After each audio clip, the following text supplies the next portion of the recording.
4 na pirasong saging na saba. Marami ka nang magagawa dyan. Pwede mo rin itong pangnegosyo. Tara, lutuin natin. At ito nga yung mga kailangan mo. Syempre, ang saging, itlog, powder milk, breadcrumbs, harina, at konting cornstarch. Uunahin na nga nating balatan itong saging. Ano-ano nga ba yung mga karaniwang niluluto sa saging na saba? Gaya ng nilaga, prito, banana Q, o kaya minatamis na saging. Napakasustansya ng saging, lalo na't mayaman ito sa potassium at fiber. Then after ko nga mabalatan yung mga saging, ay hinugasan ko na nga itong maigi. Then hiniwa ko na nga ito sa maliliit. Hindi naman sobrang kaliitan, yung katamtaman lang. Pero kung gusto nyo yung mas maliit pa at mas manipis pa, ay nakadepende na lang yun sa inyo. Nasa inyo kagustuhan na lang. After ko nga ito lahat mahiwa, ay kumuha na ako ng isang bowl. Nilagay ko na nga dito yung 1 cup ng flour. Tapos ay sinunod ko na yung 1 teaspoon ng cornstarch. Then yung isang small sachet ng Alaska powder. Tapos inilagay ko na rin dito yung isang itlog. Imimix ko lang din ito. Then wag nating kakalimutan lagyan ng tubig. Tensiometer na lang din yung paglalagay nito. Basta ang importante ay hindi naman siya sobrang labnaw, hindi rin naman siya sobrang tigas yung mixture natin. Yung tamang ganito lang ang itsura niya. Then lalagyan ko na nga ito ng food color, depende na lang din sa choice nyo.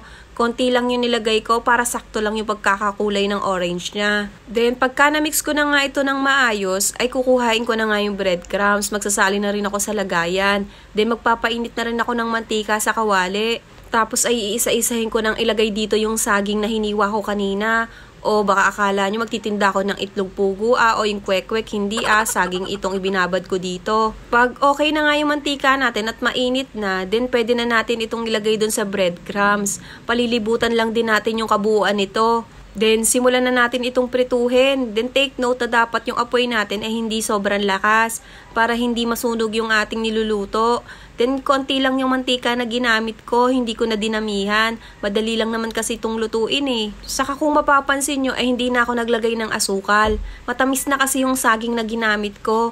Tapos meron na rin ako nilagay na powder milk. Yun na yung magpapalasa dun sa ating lulutuin. Pag medyo nag-light brown na nga yung ating breadcrumbs na nakakoat dun sa ating saging, ay pwede na nga ito. Hanguin na isa-isa, then pwede ka na ulit magsalang pa ng mga susunod na batch. Same procedure lang naman yung gagawin mo hanggang sa maprito mo ng lahat. Napakadali lang naman yung lutuin. Then tiyak na magugustuhan ito ng mga bata. Lalo na kung iyong ititinda. Siguro mga 5 pesos or 4 pesos ang isa ay pwede na. Then pwede mo rin naman siyang budburan ng asukal pag after mo siyang prituhin. Depende na lang sa choice mo. O kaya di naman ay powder milk kung meron ka pa dyan.